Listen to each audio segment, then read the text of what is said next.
Hello, and welcome to this episode of The Inner Estate with your host, Bridget Stewart. Our guest today is David Grau Sr. David, thank you so much for joining us today. My pleasure. Glad to be here. Well, I'm really thrilled to have you here. You are an author and a consultant, and I believe you've put out 6 books already, one of which, I believe your most recent is The Stewardship Advantage, which Correct. I'd love to learn more about that. I'm familiar with your work, especially Build with the End in Mind. So it's a thrill to have you here with us today. Can you share with everyone a little bit about your passions and what has led you to where you are today, author of 6 books and a consultant working with businesses? Well, so and just to clarify, and by the time this podcast comes out, it might not be a true statement anymore. But I've had 5 books published, and I'm working on 5, number okay. 6. And so Gotcha, um, okay. There you number go. 6 will be out in about 90 days. But my love in life is the small business owner, and I've been doing this for about 30 years now. I don't know where the time went, but it I passes. know. And so my idea of a small business owner is anywhere from 1 to 100 total owners and employees. 90% of the people I work with have 5 people to 25 people. So to me, that's a small business. Most of the folks I work with are not thinking IPO. They want to make a Right, difference right. in their world, in their life, to their family. And if getting rich is in the cards, super. But if it isn't, doing something you love, having control over tomorrow, that's good enough. But the fun part of what I do is that I tend to start out with um, very exuberant, very passionate people, and they can't wait for tomorrow to come. But most of them have been trained or taught in the fashion of a sole proprietorship. There might be an S corp or an LLC, but their cash flows, their hiring methods, everything is centered around a real basic, simple sole proprietorship model. And so, my first thing I do, the way I like to say it is, I help them get off the founder's treadmill and Oh, nice. start to build a business. That's actually the title of my 6th book, The Founder's Treadmill. I help them build something that works for them instead of the other way around. And that's where all Mhm. the engagements start. I'm excited about that. As soon as you said founder's treadmill, I was like, "Oh, I am on that treadmill." Yeah, I think we've all been on Okay, that so treadmill. and you're right. When you said that, I'll tell you what I heard. I heard that some of your clients, some of your consulting clients, they have a larger business than the way they carry themselves every day. And they have a larger business than how they leverage and create opportunity for those around them. And they are Yes. carrying more of the weight day to day within themselves rather than empowering and enhancing their success by creating success through others. Is that part of my hearing that Perfectly correctly? said. I call it a founder-dependent business. And it's not Yes.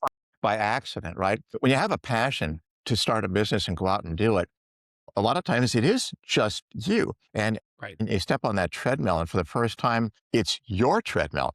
And Right. you get to run at your chosen speed, your chosen incline. Right. That's wonderful. Everybody wants to do it. There's a natural gravity towards that direction. Except, you come out of the gate, and 2 or 3 years later, all that passion and exuberance and hard work starts to take off. And now the treadmill starts to have its own speed. The That's right. demands of the system, and that incline gets steeper and steeper. And what you do initially on purpose, but later on by accident, is you make everything run through you. And of course you go, well, of course I would. I'm the owner. I'm the one with the most experience and the skills. And it all rests on me because in the end, if it fails, it's on me. That's right. The problem with that is at some point it goes too fast and it gets too steep. And if you can't get onto a better system, it doesn't kill you, it's too dramatic. But there's a reason why the Bureau of Labor Statistics say, half of all small businesses are gone by year 5, almost Right. 70% by year 10. And it's not because these people aren't smart, aren't hardworking, aren't passionate. Oh no, they're all that. They just keep thinking like a sole proprietorship way too long. So my work is I help them get off that treadmill, and then all things become possible. But one of I the don't do that as a things coach. I do that as a technician. as a technician, yes, you were saying more a consultant and a technician.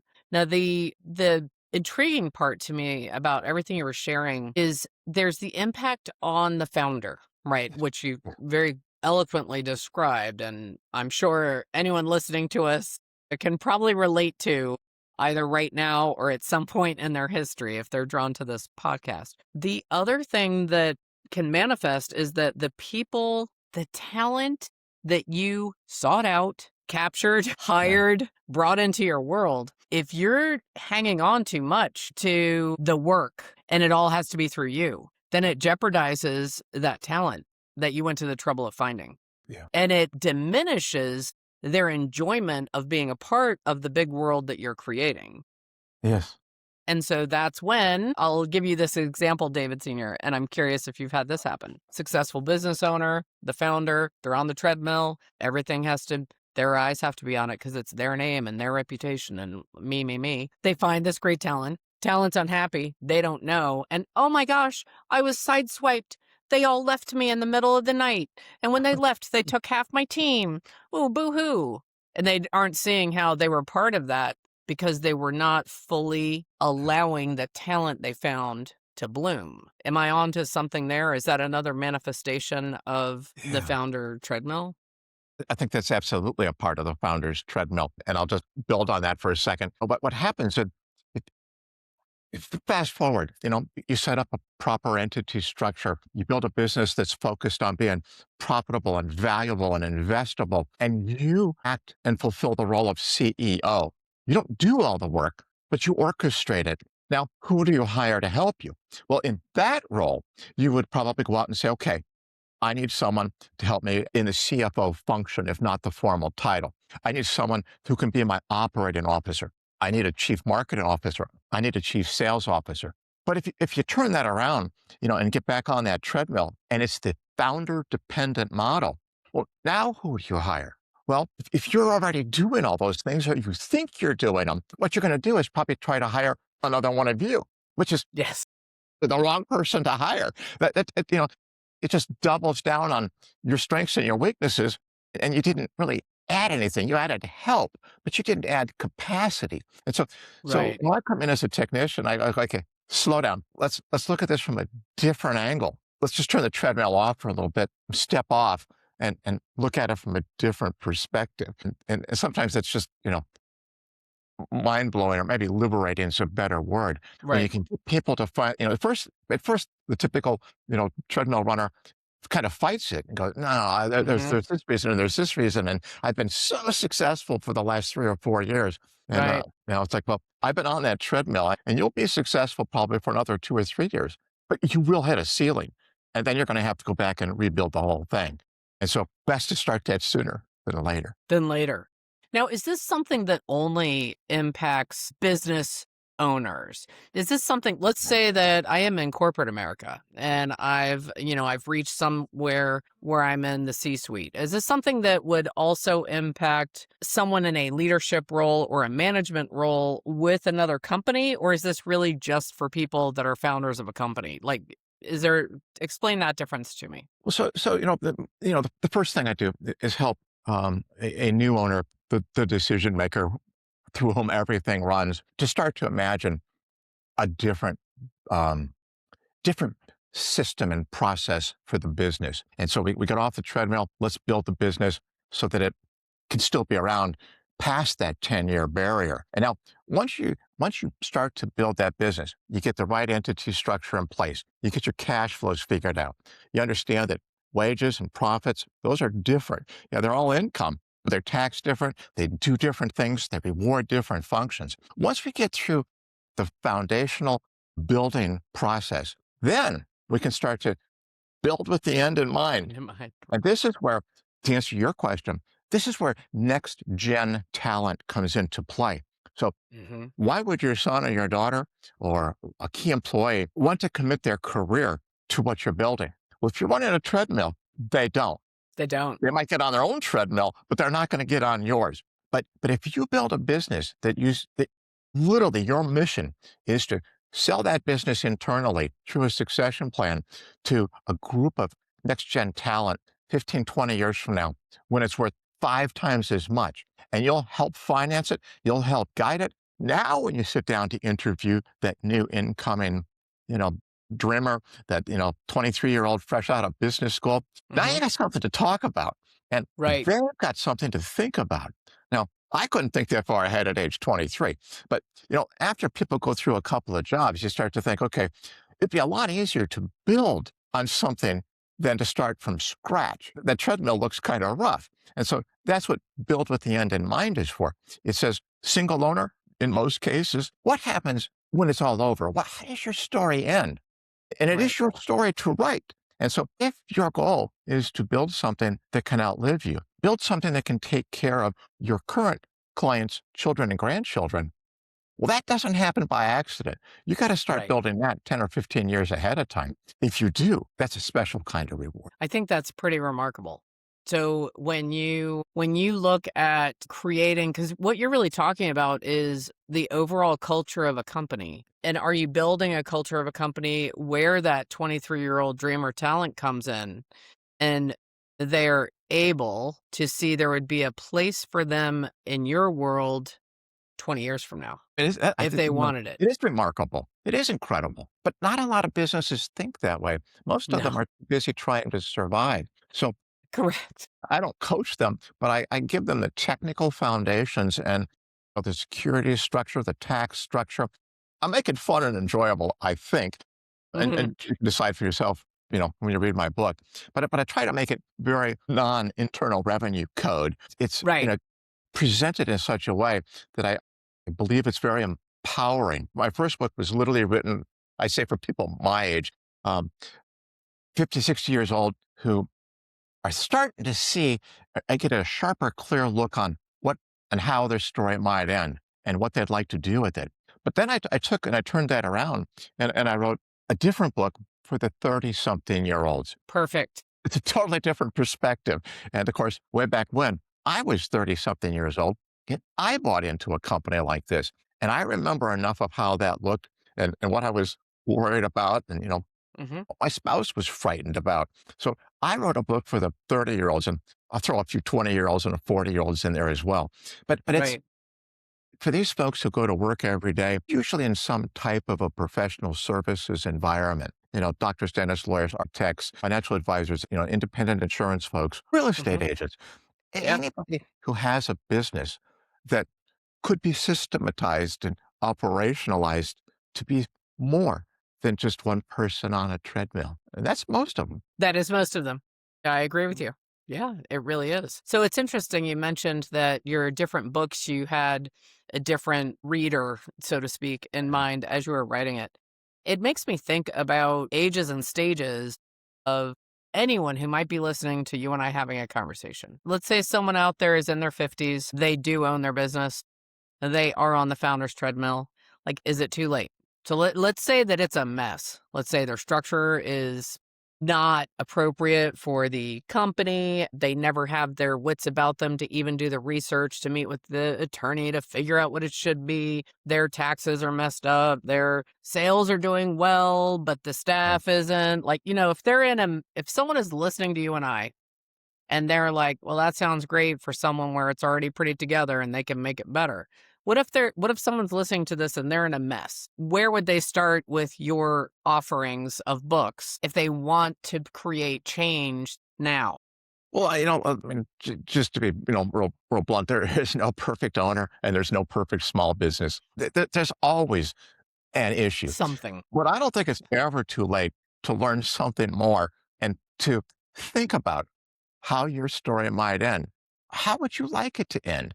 Most small businesses, they didn't get into business to be rich. They wanted to make a decent living and have control over what happens in their lives. And so how your story might end, it's about control over that aspect. You know, one possibility is you simply say, okay, I'm 62 years old. I read it. I'm not going to do a thing. I'm just going to keep doing what I love. I like having a place to go. I enjoy the corner office. The business makes my car payment. I'm going to do that for as long as I can do it. Right. And that's okay. If that's your plan, and that's your choice. That's what you got into business to decide. Good for you. Right. Another possibility is you say, well, with a couple of tweaks here and technical fixes, I could make my business about 5 or 6% more profitable. I could turn the growth rates up a little bit. And then I think in about 5 or 6 years, I could sell it and maybe get that big check that we all dream about, or, maybe it's Hmm. not quite so big, but you're still relieved of all the duties and details and worries, and you cash out of the business.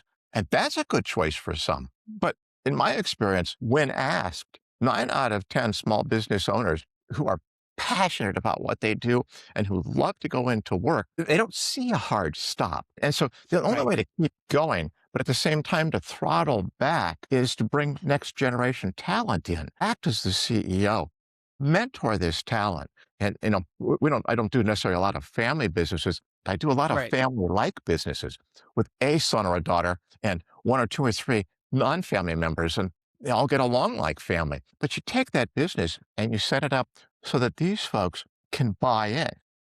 Right. Don't give it away. That's not a good investment. But you literally help them buy in 10, 15, 20% at a time. Today, a lot of these can be bank financed.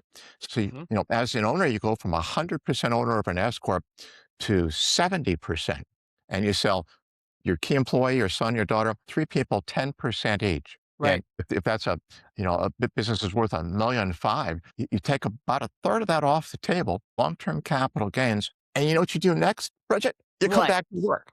And you might take Friday off. You might come in a little late on Right. Monday, but you've Hmm. got 4 people now that are running that business. And it's funny what happens, to a 30-something-year-old who writes a check every month to pay for their equity. They act different. They think different. That's right. It's important. And of course, they go to work with the person who's funding, kind of financing it, seller financing in many cases. But Yes. they also go to work with their mentor and their partner. And one day they're going to help that person completely retire. That group buys out the other 70% as it goes up in value from the cash flow of the business. I teach them how to use the machinery of the business to pay for it. To pay for it. And you tell your current clients, children and grandchildren, don't worry. When you need help 10, 15 years from now, we'll be there for you. And we're going to Right. do it a whole lot like the guy that you worked with. Culture, continuity. I mean, Yes. literally, what could be more fun than that? So it's funny, in my chosen industry of real estate, which I've been in real estate since 1998, um, there's so much resistance to that. Yes. And why in your experience, particularly in your consulting you've given so many talks and events and things like that, why do you think so many founders resist it? They fight it. But you're absolutely right, Bridget. They do fight it. I think part of it is, is certainly a bit of a sales culture there. And I mean, you have to build relationships, and then you have to do a fair amount of selling to make a living at it. And after a while, you go, no, no, no, it's not about the business, it's about me. Hmm. And so when I first started in this business, coincidentally, it was 1998 as well, I came out of a securities firm, and I began to help independent financial advisors. And so, think of the folks, that manage money Right. at Schwab, Fidelity, TD Right. Ameritrade, but also on the independent side of the world, LPL Financial, Ameriprise, Raymond James, Mhm. Wells Fargo has an independent sector, Northwestern Mutual, Right. 7,000 independent, professional managers and life insurance agents. Hmm. And for the first 10 years of my business, I literally had to talk people off the ledge. And it would be like, I would say, no, you actually have a lot more value than you think. I can show you how to pay the overhead, pay yourself a reasonable salary, and we'll still bring 20% of your gross to the bottom line, EBITDA. And those earnings, those profit dollars, give your business a value if we can get you off the treadmill. And I'd explain how I do this. And they'd fight back and they'd say, no, I don't really have any value. It's just me. My client list, it's a bag of air. They were literally trying to teach and, convince me that Right. they had nothing of value. And it's like, why do you want to succeed at that? Right. And so that led me actually into writing my first book about ages 15, 16, 17 years ago. And I just tackled that head on. And I said, if you want to build a valueless enterprise, have at it. You can certainly do that if you try hard enough. But businesses aren't really meant to run that way. No, They should grow top line. They should be efficient enough to bring money to the bottom line after everybody, the owner, has been paid a reasonable level of wages. And if you're going to bring the money to the bottom line, why not go the next step and put in the formalities of a business? Formalities aren't scary. It's a business, and I'll teach you how to do it. And so I, hmm wrote my first book, and that book ended up selling about 25,000 copies, which for a small business owner, that's gold. yeah, And, I and think that's people would great. read the book, and some of the best advice I ever got on writing a book was put everything good you got in the first third. Don't save it for the end. These are for small Right. business owners. They don't have time. Get it That's the right. first third. Get them to read the first, 15, 20, 30 pages, and then talk to you. And then if they take it that far, then they start to want to convince themselves that I'm right. And then they work with me instead of against That's me. right. It's up against you. Took me Yes. 30 years to learn how to say that and enunciate it. So thanks for the question, Bridget. Well, good. Is there anything that stands out to you from any of the consulting work that you've done where you were able to really see a huge difference you made for someone? Yeah, thank you. 100 thoughts are flying through my head at the same time. One of the most fun things I get to do is, and I'll use my terminology and explain it here briefly. The founding owner, generation one, in terms of a particular business's ownership structure, I call it G1. The Okay. next generation, a son, a daughter, a key employee, 15, 20 years younger, I call G2 for generation two. And so hmm I was working, just yesterday with a group, and they're working on generation four. I mean, how Nice. how cool is that? But the best thing I get to do, it's not working with the founding generation who wants to retire. I have to go through them to get it all set up.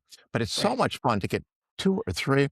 Yesterday, I had four G2s on the same call, and then next week they're going to each bring their spouses in, and we're going to do that call one more time because they're about what they learned on this call was, as 30-something-year-olds, if they buy in, this is a career length, lifetime decision. They'll get to Right. decide how their stories end. And they'll be in a business that will have doubled in size probably two or three times. This could be the largest, most valuable asset they own. But they have to go into debt for about 15 to 20 years to get it. And hmm all of them kind of looked at each other and said, I think I'd do it. I wonder if my wife would. I wonder if my husband would. Right. And so I get to work with that generation and see that exuberance and kind of channel it and get it to go in a direction where it's, you know, technically this will work. And so that's why I Right. say I'm not a coach. I don't try to necessarily push people or convince people. I lay out the map, I lay out the foundations, I line it all up, and then you know, how could it fail? We've got two generations of ownership, four people in there working passionate, like that, you are owners and you're putting it Right. all on the line. It's going to work. We're going to grow it. It'll do even better. It almost can't help but do better. Give it the Mhm. chance and just to, watch them light up and just glow from the opportunity, to be so thankful that they have, a boss or a mentor who's willing to be a partner with them and Right. maybe even finance that opportunity. I mean, it's, after a while, once we get that ball rolling, we don't have to push very hard. I imagine. Yeah. And And that's it's really, fun for me. I like working with that group. I think that's very exciting. So, on a personal note, you mentioned that back in 98, you left your one of your previous careers Yeah. or A law jobs, right? practice. Law practice. Okay. And then went into this specialty, which is now going on 30 years, and started writing books around 15 years ago, 16 years Yeah. ago. What is next for you in terms? I know you're still writing, you have another book coming. Is there anything else that is in development with what you're doing other than continuing to consult and grow those relationships and continue writing? Well, I do love writing. About 3 years ago, I sold off the rest of my business. We grew from, there were two of us at the start. and the other person is still there. But we built it up to 65 employees and owners. I gradually sold out on my own succession plan. And then my wife had me keep my promise and buy her a horse farm. And so we moved back to horse country here in the Midwest. She got her horse farm. And I got a nice office out front where I get to sit and write. I'm an English major at heart. I Okay. love writing. And for the first time, honestly, in about 30 years, I have time to sit and write what's in my heart and my head. And so that's job one for me. Technically, I'm retired. I still work about 10-hour days. So people say, well, you're not very good at retirement. I don't think anybody is if you have an I energy don't and a either. passion.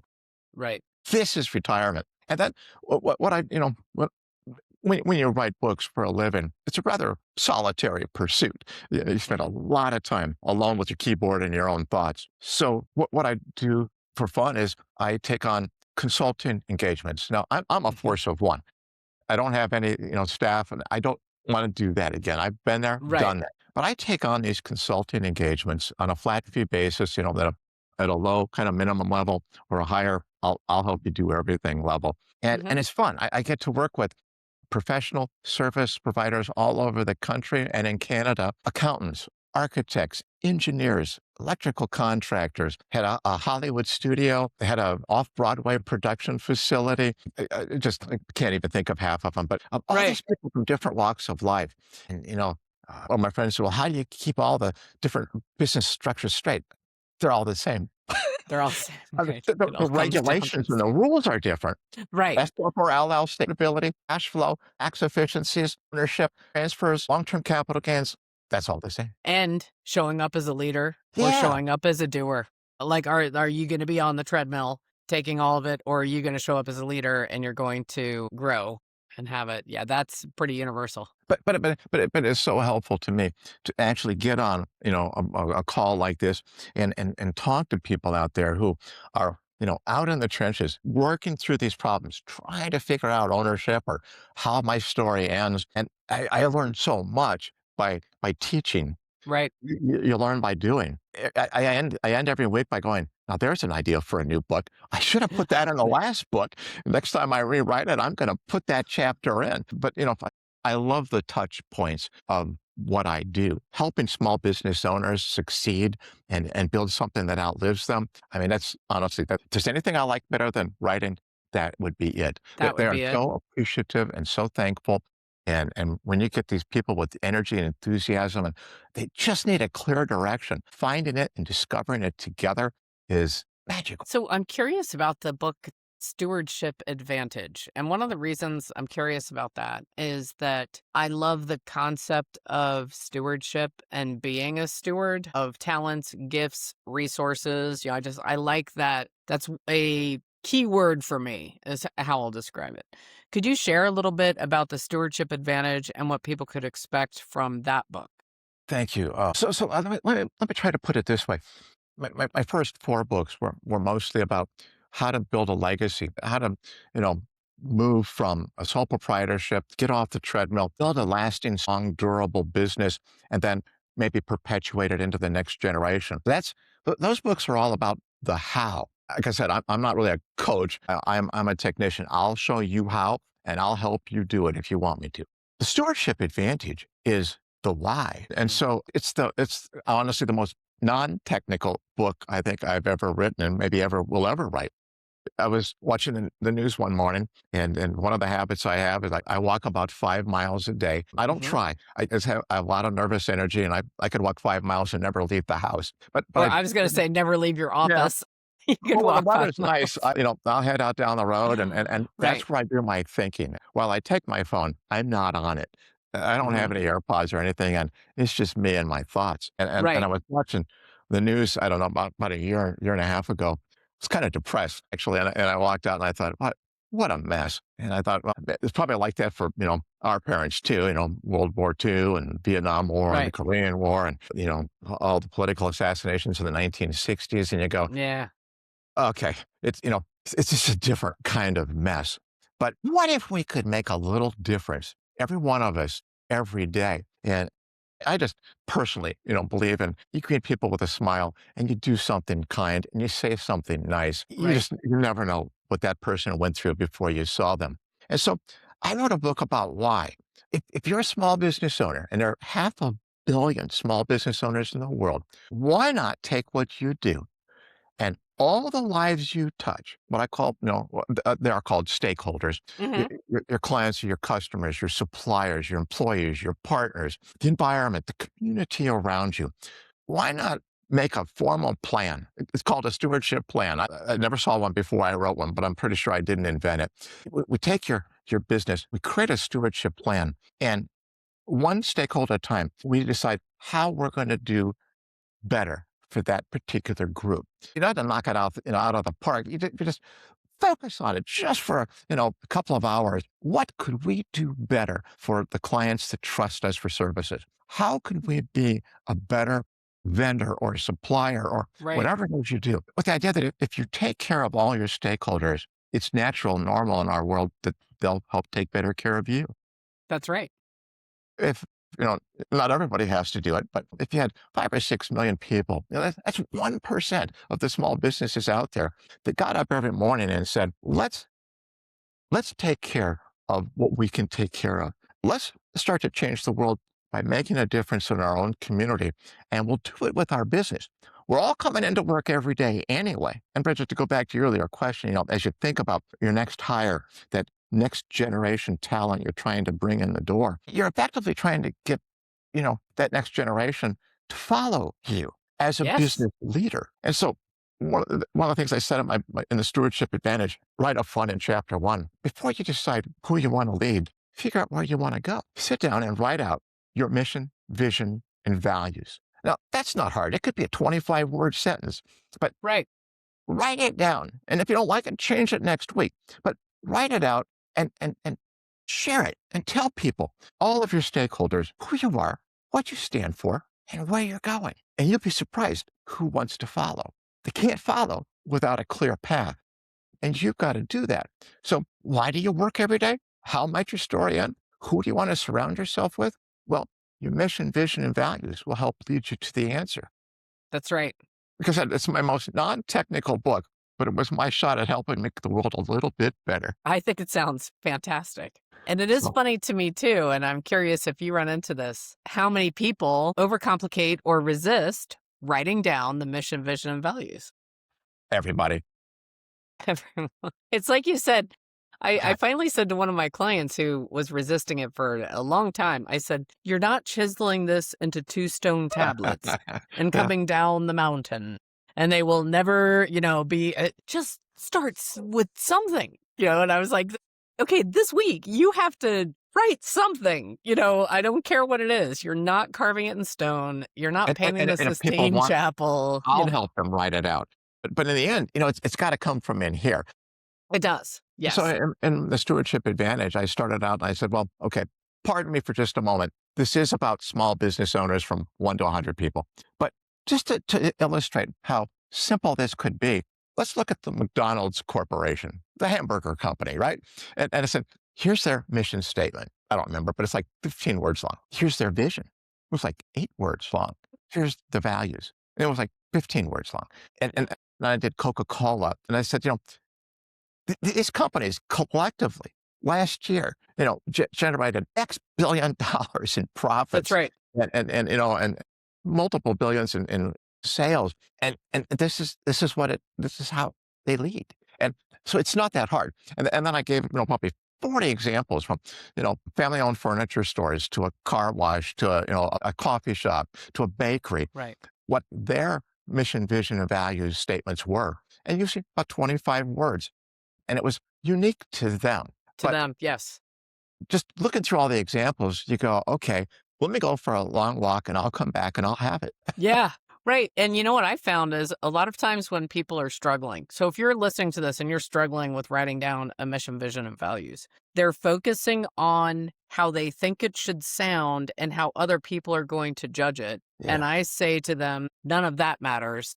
What matters is speak from No. your heart and not from your head. Allow your passion and your core values to just come out in words that sound like you. And don't And don't worry in this moment that, yeah. oh, people are going to judge that. It's not going to be right. And what if so just allow it to flow from your heart. Don't Yeah. get hung up in that part of your head thinking about what other people are going to think. Well said. Yeah. And, initially, write it out and just put it in the drawer for a week. Come back to it. Hmm. You don't have to share it with the world initially. And in fact, Right. I'd assume for the first year or two, it will change. And Agreed. as you put the foundations in for a different, stronger business, and you start to think about attracting the talent from your community, uh, in these days, maybe from the other side of the world to help you get where you're going, it will change. That's good. That's fine. It's That's your right. That's statement. growth. And that's the Yeah. joy of being a leader. You get to change your mind. But give yourself that flexibility. And, I write mine out, about every 6 months, and I tweak it Mhm. just a little bit because the world looks different to me. The world isn't that much different, but I've changed. And my experiences reshape me. And I go back in and I go, well, that's not so important to me anymore. Now I really want to do more of this. It's your statement. But if you don't have it written out, nobody can follow it. And if you don't know what you stand for, the world around you will tell you. And that's not always That's right. one last point, on the Stewardship Advantage. The book is politically and religiously agnostic. I literally did try to write it to all 500,000,000 small business owners anywhere in the world and all sorts of different belief systems. And the book is non-judgmental. If you own a small business, consider using it to do good for the world and your community. I think Simple it's as that. great. I mean, that book has a very clear mission. So it's kind of my overarching theme. Use your small business to do good. But going back to where I started as a technician, almost half of all small businesses on the planet die before year 5. You know, 2/3 of them won't make it to year 10. It's very difficult to focus on making the world a better place and helping your community solve problems when you're trying to survive and eat. So Correct. the technical nature of the work I do is to say, okay, nonsense with that 10-year barrier. Let's soar over top of it. Let's build something that was designed to fly and let's get that job done, right? Get that off the table. And then you will have the extra to share. That's literally part 2 of the Stewardship Advantage, finding your Nice. extra to share. Got to strengthen that small business. I think that's That's what I do fantastic. for a living, Bridget. It sounds fun. It is. I love doing what I do. And it's clear to me that you enjoy it. So It's you have you're living every day in your mission, vision, and values that are supporting how you want to have your life by design on your yeah. horse farm in Kentucky, and having this life with your wife and your family and doing what you love every day. And then on the weekends, I get to go out and fix fencing. There you go. So you get to another One of the technical things, aspect that's also practical and hands-on. There you go. something I didn't know, and some of the readers will be landowners and laugh at me for saying this. So we bought 10 acres, and I had no idea how long of a fence line that was around a rectangular perimeter on 10 acres. And it turns out it's about half a mile. But then you have to put in, cross pieces on the Mhm. fencing. And so at this point in time, we have about a mile and a half of what they call 4-plank black horse fencing. Okay. When 1,500-pound animals with an attitude lean against it, or, my wife goes galloping out, one paddock to the other and bumps into the fence a little bit. There's always something to paint, to nail, to saw, to fix, get Right. the post hole digger out. And so am in the best shape of my life. In the morning, I rest and I write. Nice. And then you're mending and tending fences. Yeah, this is It's pretty retirement. cool. I like it. That's really fantastic. Yeah, So thank you. if anyone's listening to us right now and they feel as if they don't know a first step they could take, what's a first step they could do if they're feeling overwhelmed? They have their own small business. What's just Okay. a first step they could do today that will give them a nudge out of the overwhelm? Well, at the risk of being self-serving, the simplest place to start is just to learn more, and the simplest, fastest way to start there, I would say, if you would please come visit my website, www.davidgrausr for davidgrausenior.com, and look at the books I've written. I have, I don't know, 100 blog postings. There's no cost Mhm. for that. You can sign up for my newsletter, no cost for that. You can also go to my YouTube site. I've got 80 some videos, no cost for that. But Great. but if you want something personal to you, I have a consulting tab there. You can schedule 30 minutes confidentially. No cost for that. And just write me a short memo. Just fill in the form online, and it take about 5 minutes, and say, "My name's Bob. I live in Orlando, and I'm struggling with this. Do you think there's any hope for me?" And Excellent. at the same time, this system will schedule a 30-minute Zoom call. We'll get online like this and talk. And if there's no hope, I'll tell you. But there's Good. almost always hope. There's almost always hope. I'll explain it. Bob, start here. Bob, Right. just read chapter 5, but I can help him with that. And when you're done, if you want to actually put these pieces in place, I'm trained in law, securities regulation, taxes, business building, entity structures. I'll get you through it. I've done this a couple thousand times now, and seen businesses, that were struggling a lot more than you are. And you got a good runway, you got a lot of time, you got a good team around you. Let's take this thing and get her up in the air. And sometimes that's exactly where it starts. You just need to have somebody tell you, That's right. it's okay. That's right.